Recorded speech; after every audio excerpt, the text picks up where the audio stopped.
Everyone thought it was funny when a powerful Chinese billionaire insulted the black waiter.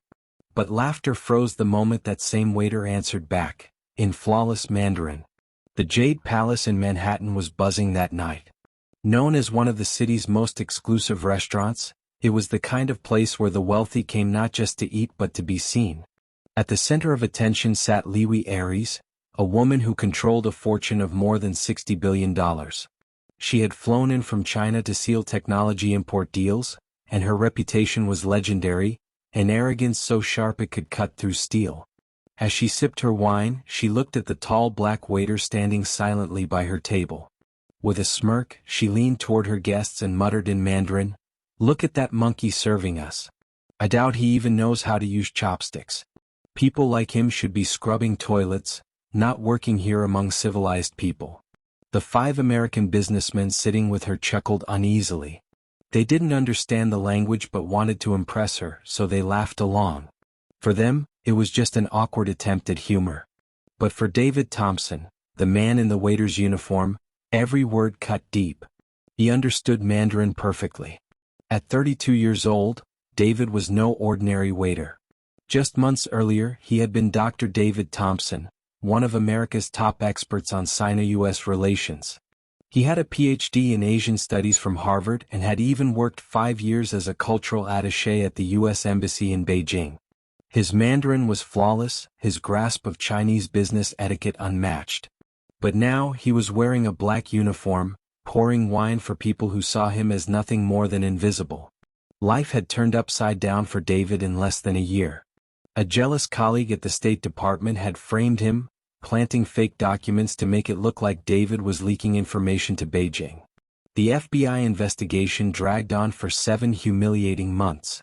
Even when he was completely cleared, the damage was done. No university, no government office, no institution wanted to touch him. His career in diplomacy was over. Now he worked shifts at Jade Palace to survive. And night after night he endured comments like these. But this evening was different. Behind his calm, blank face, there was a dangerous stillness in his eyes, the kind of calm that only comes from someone who has survived storms far worse. Liwi didn't stop. She continued, still in Mandarin, still assuming David couldn't understand a word. That one probably never even finished high school. And here in America you think hiring people like that is progress? What a joke. Her voice was sharp, filled with contempt. But David didn't flinch. He placed a glass carefully on the table, his movements steady, his eyes refusing to meet hers. From the outside he looked like a man trained to swallow humiliation. But inside he was quietly collecting every insult, every poisoned word, storing them like ammunition. What Liwi didn't know was simple. The monkey she was mocking had once sat across from Chinese ambassadors, negotiating billion-dollar trade deals. And soon she was going to learn that underestimating someone because of the color of their skin could be the most expensive mistake of her life. If you're enjoying this story of dignity, revenge, and justice, don't forget to subscribe to the channel. This is only the beginning of how one night of mockery turned into the costliest lesson a billionaire would ever face. Dinner stretched on, and BILLIONAIRE turned the evening into her own cruel stage. For the next 40 minutes, she entertained herself by targeting David with insult after insult, spoken in Mandarin so the American businessmen wouldn't fully understand. They only laughed nervously, sensing the cruelty but too eager to keep her happy to intervene. At one point, she glanced at David as he set down appetizers and sneered, "This monkey probably thinks he'll get a fat tip tonight. In America, they believe money can erase inferiority. How naive." The businessmen shifted uncomfortably in their chairs. Robert Hayes, CEO of one of the biggest electronics import firms on the East Coast, tried to steer the conversation back to contracts. But Liwi wouldn't let go. She waved her jeweled hand dismissively, smirking, "You Americans are pathetic. You think hiring people like this shows progress? Look at him, he can't even hold a tray without shaking." What she didn't realize was that David's hands weren't trembling from fear. They shook from controlled rage. Just 9 months earlier, those same hands had shaken hands with Chinese diplomats in Washington, working on agreements worth billions. Now, those same hands carried dishes for a woman who treated him like dirt. Liwi's arrogance came naturally. She was the heir of Wei Industries, born into power and wealth, never forced to struggle for respect. To her, people like David weren't people at all, they were props, background characters in her story of superiority. She leaned back and added in Mandarin, "That one probably lives in some cramped apartment with 10 others, children from different fathers, surviving off government scraps." Her voice was sweet with cruelty, each word dipped in venom. Robert Hayes cleared his throat again, visibly uneasy. "Liwi, maybe we should focus on the business deals," he suggested cautiously. But she only laughed. No, this is important. You need to understand who you're dealing with in America. This is sociology in practice." David kept moving quietly around the table, pouring wine, clearing plates, writing down orders. His face betrayed nothing, but his mind recorded every word. Every insult was filed away carefully. He knew her kind. People like Liwi believed the powerful could humiliate others without consequence. But she was wrong. Tonight, she was digging her own grave, and she didn't even realize it. The breaking point came when she snapped her fingers and motioned for him to come closer. David obeyed silently, standing by the table. "You," she said in English, pointing at him as though summoning a dog. "What is your name?" "David, ma'am." She rolled the name on her tongue with disdain. "David," she repeated, almost spitting it out. Then, with a mocking smile, "Have you ever heard of China, David?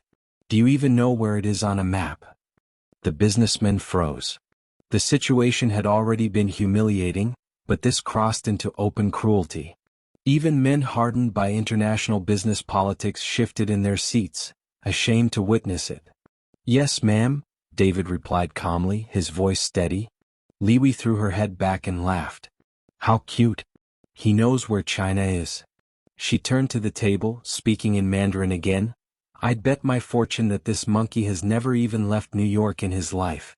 But this time something shifted in the room. David stopped scribbling notes and finally lifted his eyes to meet hers.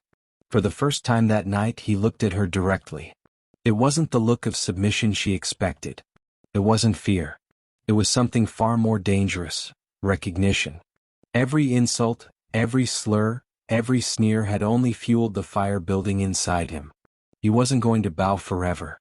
Liwi Aries thought she was untouchable, but she was about to learn the hardest truth. Even billionaires fall when arrogance blinds them. As the evening wore on, the atmosphere at the Jade Palace grew heavier. The businessmen shifted uneasily in their seats, but none dared speak against Liwi. They all knew who she was, the heir of Wei Industries, a woman whose signature could make or break billion-dollar contracts. To offend her meant risking everything. So they stayed silent, pretending her cruelty was nothing more than eccentric arrogance. But David knew better. Every insult wasn't just a passing remark. Each word was evidence, proof of her disdain, her prejudice, her belief in racial superiority. And David was cataloging all of it with the sharp memory of a man trained in diplomacy. He didn't just hear her words, he stored them word for word, tone for tone. When he excused himself to step into the staff restroom, he didn't waste a second. Locking the door, he pulled out his phone and typed quickly. The message was for Dr. James Chun, his former mentor at Columbia University, now a respected director of the Center for Asian Studies in New York. "James, I need an urgent favor. I'm at the Jade Palace in Manhattan. Liwi Aries of Wei Industries is here, making extreme racist comments in Mandarin, believing no one understands her. I've recorded everything. Can we meet tomorrow?" He hit send. Barely 2 minutes later, the reply appeared. "My God, David. Where have you been all this time? Yes, let's meet. You should know. Liwi is already under investigation in China for corruption and unethical behavior abroad. Her comments could be the evidence we need." David's lips curved into a quiet smile, the first real smile he had allowed himself in months. Dr. Chun had no idea he was working as a waiter. In his message, David had only identified himself as a witness, not the disgraced diplomat he once was. But it didn't matter. The pieces were falling into place. When David returned to the dining hall, the cruel performance had reached new heights. Liwi was now speaking in deliberately broken English, mimicking accents she considered inferior. You know how clear table? She mocked, wagging her finger at him like a schoolteacher scolding a child. Or do you only carry plates like trained monkey? The room fell into a tense silence. Even the businessmen who had tolerated the insults so far looked visibly uncomfortable. Yet none of them dared challenge her. I can clear the table just fine, ma'am, David replied softly, his tone calm, almost polite. How cute! She laughed loudly, glancing at the men around her. Did you hear that? He talks properly. Maybe he's not as stupid as he looks. The businessmen remained silent, their faces grim. This had gone beyond rudeness. It was cruelty on display. And then, Liwi made the mistake that would come back to destroy her. She pulled out her phone, switched it to video mode, and began recording herself in Mandarin. I'm here at the most expensive restaurant in Manhattan, she announced proudly to the camera, showing how Americans train their black workers. Look how obedient he is when I speak with authority. David continued his work quietly, but his mind sharpened with clarity. She was creating evidence against herself, recording her own downfall. Every second she spoke, every word she poured into that phone, was a nail in the coffin she didn't realize she was building. In China, she continued to her camera, we know every race has its place. Black people are fine for manual labor but never for leadership or intelligence. It's biology. Robert Hayes, unable to take it any longer, suddenly stood up.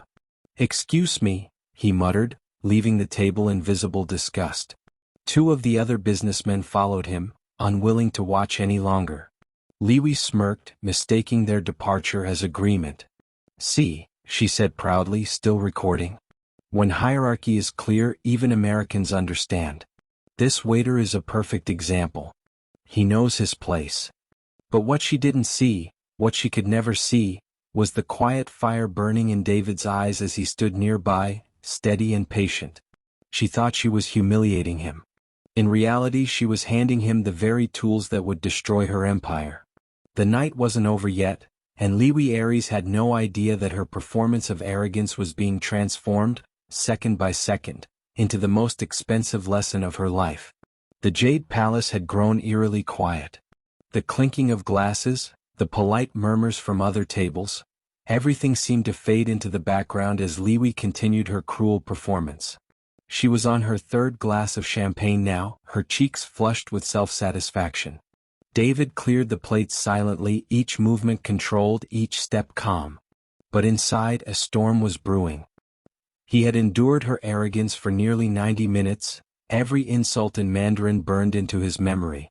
What she thought was her strength, speaking in a language no one else at the table understood, was actually her greatest weakness. And David was done hiding. Liwi tapped her glass with a manicured finger and grinned. You know what? She said to the businessman, her voice dripping with mock sweetness. I think I'll teach this monkey a lesson about social order. Watch. She turned to David, wagging her finger like she was commanding a child. You dance like monkey? I want funny show. The businessman froze in disbelief. Even for men used to cutthroat deals and backroom politics, this was too much. Robert Hayes, who had returned to the table reluctantly, stared at her in shock. David stopped moving. Slowly he set down the tray in his hands. His shoulders straightened, his face lifted, and for the first time that evening he smiled. It wasn't a forced smile, not the empty politeness of a waiter. It was sharp, knowing, and dangerous. Miss Aries, David said suddenly, in flawless, polished Mandarin. His voice cut through the room like a blade. I believe you are confusing this establishment with a zoo. The silence that followed was absolute. It was as if the entire restaurant had been struck by lightning. Liwi froze, her champagne glass trembling in her hand. Her face drained of color, eyes wide in disbelief. She had just heard her own language roll off David's tongue with elegance and authority she couldn't even match. What did you say? She stammered in broken English. David didn't switch back. Instead, he continued in Mandarin, his tone calm, deliberate, and devastating. It is remarkable how some people mistake money for wisdom, privilege for character, and arrogance for superiority. The American businessmen looked around at one another in shock. They didn't need a translator to understand what was happening. they could feel the shift in power. For the first time all evening, Liwi wasn't in control. You speak Mandarin?" she whispered, her voice breaking. David's expression remained steady. Classical Mandarin, modern Mandarin, Cantonese, and 3 regional dialects, in addition to English, French, and some Japanese. He paused, his eyes locked on hers. "But I imagine you already knew that, since I've been listening to every single word you've said tonight." The realization hit her like a blow to the chest. 90 minutes. He had understood everything. Every slur. Every insult. Every word of superiority she thought was secret. "That's impossible," she muttered, shaking her head. You're just a black waiter." David leaned forward slightly, his voice sharp with quiet dignity. "I am a waiter tonight, yes. But I am also Dr. David Thompson, Ph.D. in Asian Studies from Harvard University, former cultural attaché at the U.S. Embassy in Beijing. I have published 17 academic papers on Sino-American relations, and for 5 years, I sat across from ambassadors negotiating billion-dollar trade agreements." The room spun for Liwi. The name struck a faint memory. She had heard it before, seen it in reports, even praised his work in public forums. But in her arrogance, she hadn't recognized the man in front of her because he wore a uniform instead of a suit. Robert Hayes nearly jumped from his chair. "My God, you're David Thompson," he said, astonished. "I read your work on Chinese investment in American infrastructure. You vanished from the field a year ago." David nodded slightly. "Yes, I disappeared. Framed for espionage, investigated by the FBI.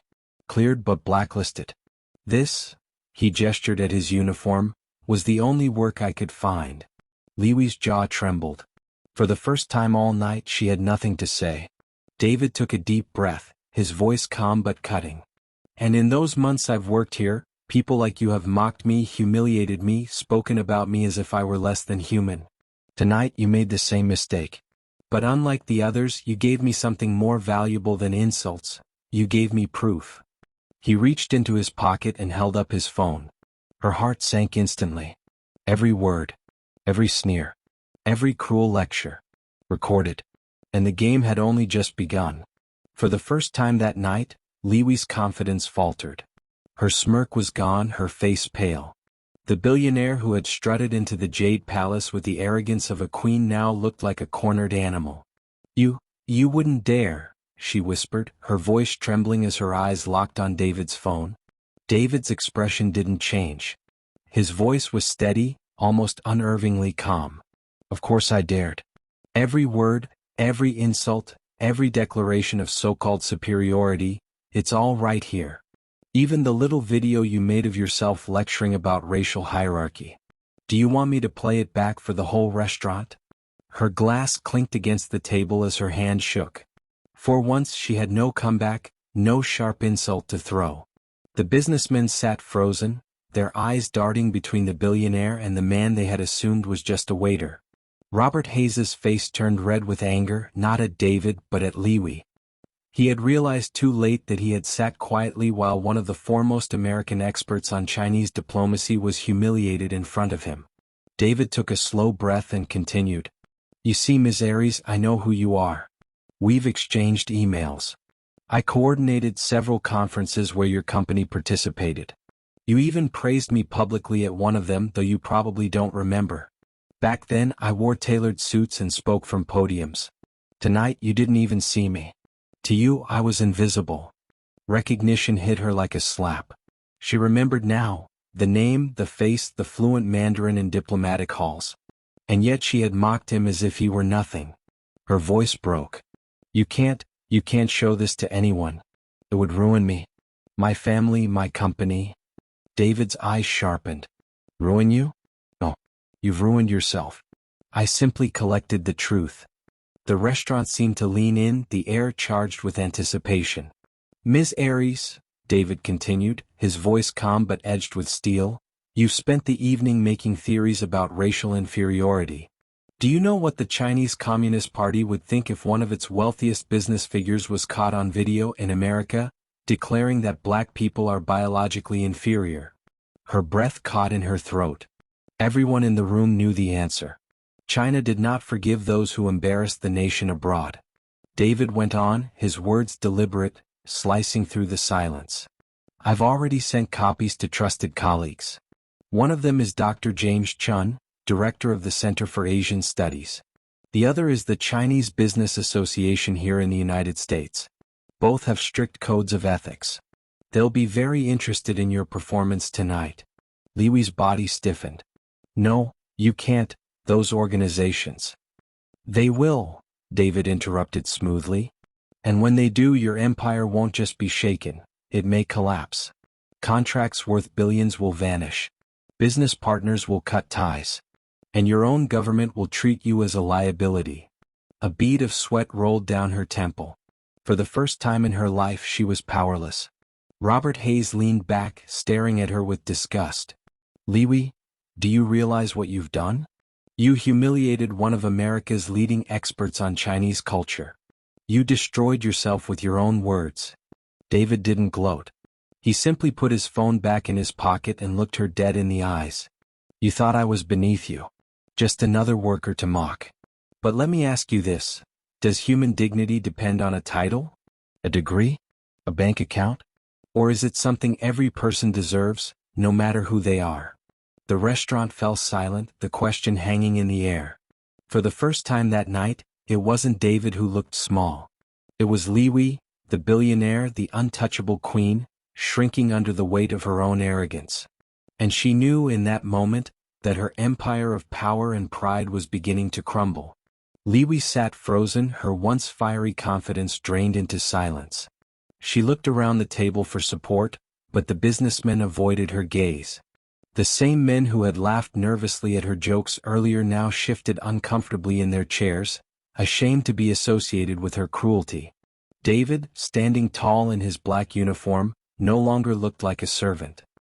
His presence filled the room with quiet authority. He wasn't raising his voice, wasn't shouting. He didn't need to. His calm words cut deeper than any display of anger ever could.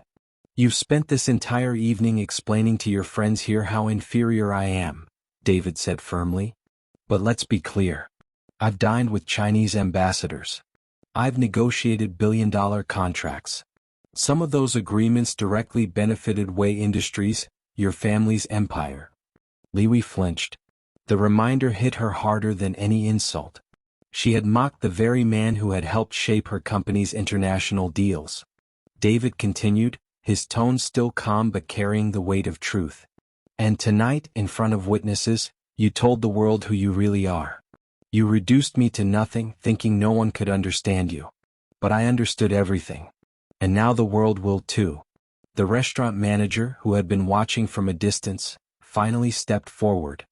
His voice trembled slightly as he addressed David, not Li Wei. Mr. Thompson, he said with sudden respect, I had no idea about your background. Please know, from tonight forward, our policy here will change. This establishment will never again allow such humiliation. David gave him a slight nod. It's not about me, he replied. It's about every worker who wears this uniform. They deserve respect, whether they have a PhD or not. Li Wei's eyes darted from David to the businessman, then to her untouched glass of champagne. Her hands trembled as she tried to regain control. Dr. Thompson, she began weakly, maybe we can come to an agreement. I can offer compensation. David cut her off with a sad smile. Compensation? You think this is about money? For 8 months I've endured people like you. Every insult, every sneer, every moment of arrogance. And you believe you can buy your way out. Her voice cracked. I didn't know who you were. And if I really had been just a waiter, David shot back, his voice suddenly sharper, would that have made your behavior acceptable? Does human dignity depend on a resume? The question rang through the room like a bell, heavy and undeniable. Even the other diners had grown silent, their attention drawn to the confrontation. Li Wei tried again, her words tumbling out in desperation. Please, you can't release those recordings. It would destroy me. My family, my company, everything. David took a slow breath, his expression still steady. You destroyed yourself the moment you decided another human being was beneath you. I don't need to do anything. The truth will speak louder than I ever could. At that moment, the restaurant no longer felt like Liwi's stage. It had become David's courtroom. And in that courtroom, the verdict was already clear. For the first time in her life, Liwi Aries realized that money, power, and arrogance couldn't protect her. She was standing on the edge of a downfall she had built with her own hands, and David held the key to her reckoning. By the time dessert was served, the Jade Palace no longer felt like a glamorous dining hall. The air was thick with tension, as if everyone present knew they were witnessing something far larger than a dinner gone wrong. Liwi Aries sat in her chair, shoulders stiff, her jeweled fingers trembling against the glass stem.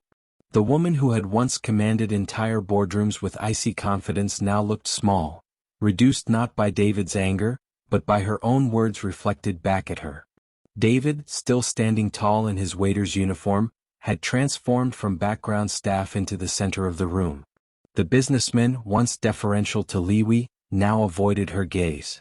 Robert Hayes, who had spent years navigating tough international negotiations, could barely look at her without shaking his head. He finally broke the silence. Liwi, you've crossed a line no contract can erase. His voice was calm, but the weight behind it was undeniable. You've humiliated one of the most respected experts in the field you claim to dominate. Do you realize what this means for your reputation? Liwi's lips parted, but no words came out. Her mind raced, trying to think of a way to spin this, to control it, to bury it. But she had seen the phone in David's hand. She knew the evidence existed. David didn't gloat. He didn't raise his voice. He simply said, "The truth has a way of traveling farther than lies. And tonight you gave it wings." Across the city, the world was already shifting. Dr. James Chun had not only received David's recordings but had forwarded them to key figures in New York's diplomatic and academic communities. Within hours, whispers would spread. Whispers about a billionaire caught on tape demeaning Americans in the worst way possible, all in her own words. Liwi sensed it too. Her mind flashed through headlines, contracts, press releases. She could almost see her empire crumbling. In China, image was everything. A single scandal could destroy decades of work. And this wasn't just a scandal, it was a humiliation caught on video. She leaned forward, her voice dropping to a desperate whisper. "Dr. Thompson, we can fix this. Please. I can make it worth your while. Money, opportunities, influence, whatever you want." David's reply was immediate. "You still don't understand. This was never about money. You thought dignity had a price tag, but it doesn't. What you stole tonight wasn't my pride, it was your own." The restaurant had grown so quiet that even the smallest sound, the faint clatter of a spoon in the kitchen, the soft murmur of distant conversations, echoed like thunder. Then something even more telling happened. A group of younger diners at a nearby table, who had been recording parts of the exchange on their phones, stood up and quietly left. Word was already spreading beyond Jade Palace. Before the night ended, the world outside would begin to see Liwi Aries for who she truly was. For the first time in her life, she wasn't the one in control. The ripples had started. Soon they would become waves. And when those waves crashed, no amount of wealth or arrogance could shield her. By the next morning, the world was no longer the same for Liwi Aries. The recordings David had shared with Dr. James Chun spread like wildfire. At first, it was whispered among scholars and diplomats in hushed tones. By noon, clips of her mocking David in Mandarin had made their way to journalists who specialized in international business scandals. By evening, the story was everywhere. Headlines exploded across the media. Billionaire heiress caught on tape mocking black worker in New York. Racist outburst at Manhattan's Jade Palace may spark diplomatic fallout. Way Industries heiress under fire after leaked video surfaces. For the American public, the outrage was immediate. On social media, the video went viral. Millions watched as Liwi called David a monkey and lectured about racial superiority, only for him to answer back in flawless Mandarin, exposing her cruelty. Hashtags demanding accountability trended worldwide. In China, the reaction was even more severe.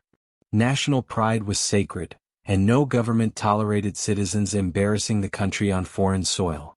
Commentators called her behavior disgraceful, while state-controlled newspapers reported that Wei Industries was being reviewed for unethical practices abroad.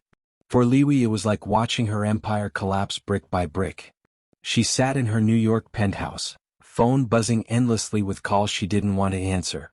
Her uncle, chairman of Wei Industries, finally connected through a tense video call. His voice was cold and final. "You have shamed the family. You have endangered our contracts.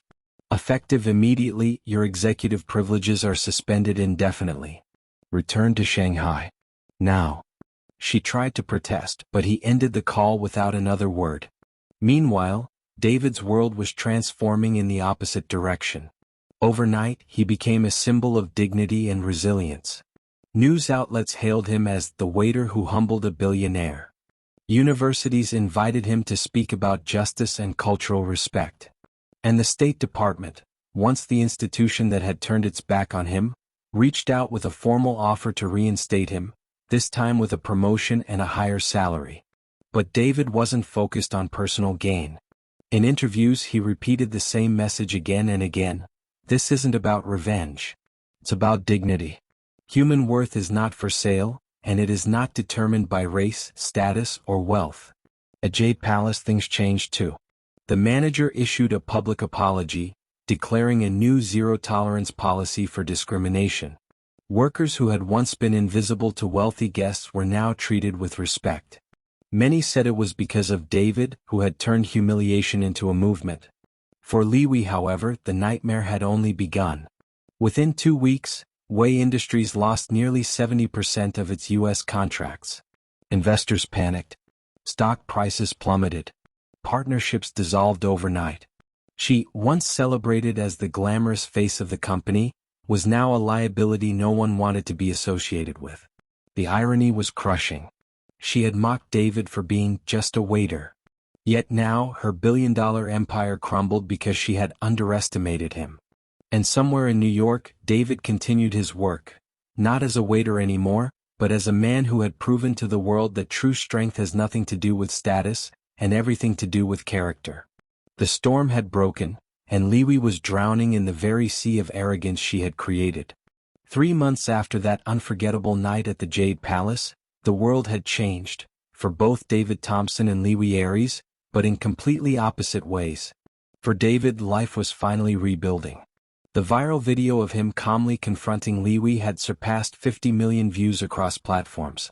People admired not only his fluency and intellect, but his grace under fire.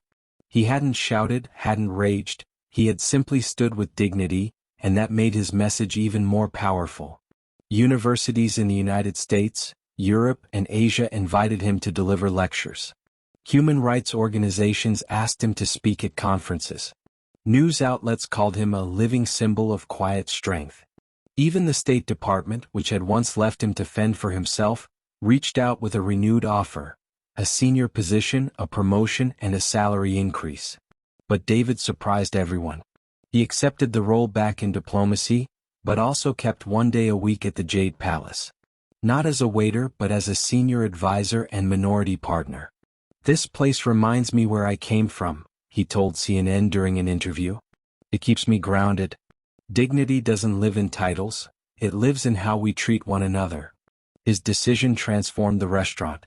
Customers began visiting not just for fine dining, but to see the place where a waiter had once taught a billionaire the greatest lesson of her life.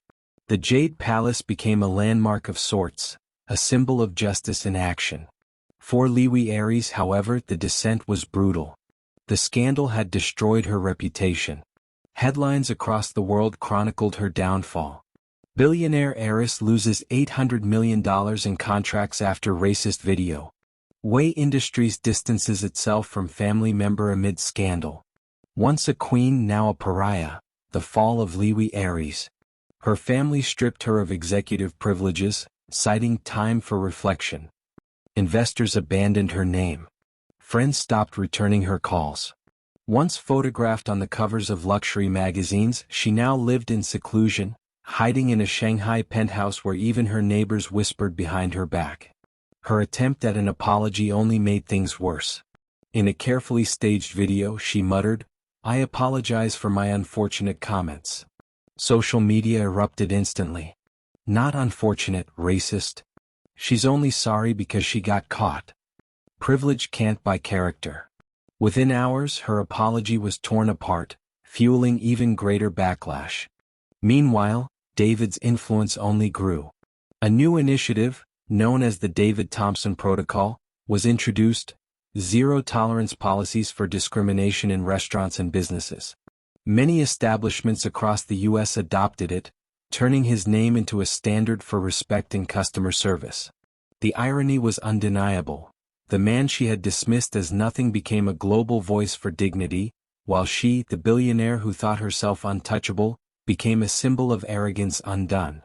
And still, one question lingered in the minds of those who followed the story: could someone like Liwi ever truly change? Or was her downfall simply proof that arrogance always carries a price? 6 months after that night at Jade Palace, the story of David Thompson was no longer just an internet sensation. It had become a global movement. Universities across 3 continents hosted him as a guest lecturer. His talks drew standing ovations, not only because of his knowledge of Sino-American relations but because he spoke from lived experience. He told audiences, "Dignity doesn't come from titles, bank accounts, or the color of your skin. It comes from how we treat one another when we think no one is watching." Clips of his speeches circulated widely, inspiring conversations about workplace discrimination, cultural arrogance, and the hidden lives of people society often overlooks. Governments began to take notice too. Inspired by his story, policymakers drafted new workplace protections. Several states in America introduced anti-discrimination initiatives informally nicknamed the Thompson Standards. International businesses began updating their ethics codes, citing the viral confrontation as a case study in training sessions. At Jade Palace, the changes were visible. Waiters stood taller, more confident, knowing they weren't just servers but respected staff. Customers treated them differently too. The restaurant became symbolic, a reminder that prejudice could be challenged anywhere, even in the most exclusive rooms. Meanwhile, Liwi Aries had vanished from the public eye. Once a headline maker for her glamorous deals and lavish lifestyle, she now appeared only in tabloids chronicling her disgrace. The Wei family had officially removed her from all decision-making roles. International contracts that once bore her name now carried someone else's. In Shanghai, her isolation was suffocating. Former allies avoided her calls. Old friends refused her invitations. Even those who secretly sympathized feared association. In the business world, reputation was everything, and hers was beyond repair. She watched helplessly as David's face appeared on magazine covers, news panels, and conference stages. The man she had mocked as unworthy had become a respected voice across the world. His dignity contrasted so sharply with her downfall that comparisons filled headlines. The waiter who rose, the heiress who fell. David Thompson becomes symbol of justice. Arrogance has a price, the collapse of Liwi Aries. The irony was cruel but undeniable. The empire she thought untouchable had been shaken not by competitors, not by market crashes, but by her own arrogance, exposed in a single evening. David, however, never celebrated her downfall publicly. When asked about her in interviews, he responded with measured restraint. This was never about her losing. It was about proving that dignity matters. If her downfall taught the world that lesson, then perhaps some good came out of it. The world listened. The world watched. And quietly the world began to change.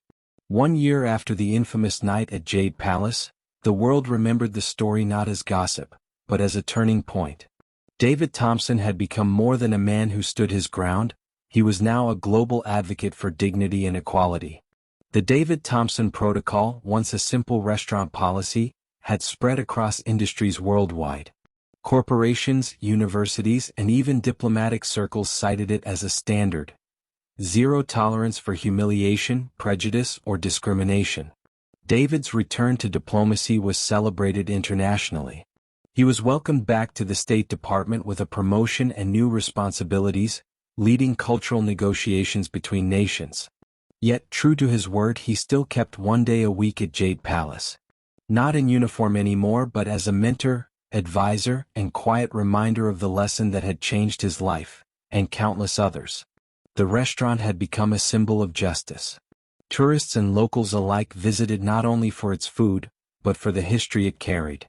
To stand in the same room where a waiter had humbled a billionaire became an act of quiet tribute. Workers everywhere whispered his story as a source of strength, that dignity can rise even in silence and arrogance can collapse in an instant. Liwi Aries, on the other hand, was nowhere to be found in the world of power.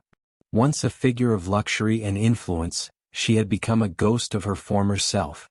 Stripped of authority in Wei Industries, isolated from her former allies, she lived in seclusion. The woman who had once humiliated others for sport was now humiliated by her own absence. Uninvited, unwanted, unseen. Occasionally her name surfaced in news updates. A failed business attempt. A quiet retreat from public life. An unconvincing attempt at an apology that only deepened the criticism. The world had moved on without her. The contrast couldn't have been clearer. David had risen, not because of revenge but because of restraint, dignity, and patience. Liwi had fallen, not because of her wealth, but because she believed wealth placed her above humanity. In one of his final interviews on the subject, David said it best. The night at Jade Palace wasn't about me versus her. It was about a truth we all need to remember. Respect is not a privilege, it is a right. No amount of money, power, or arrogance can erase that. And the moment you forget it, you've already lost. That night of humiliation had turned into the most expensive lesson a billionaire ever paid. Not in dollars but in reputation, dignity, and legacy. And the world, watching closely, never forgot.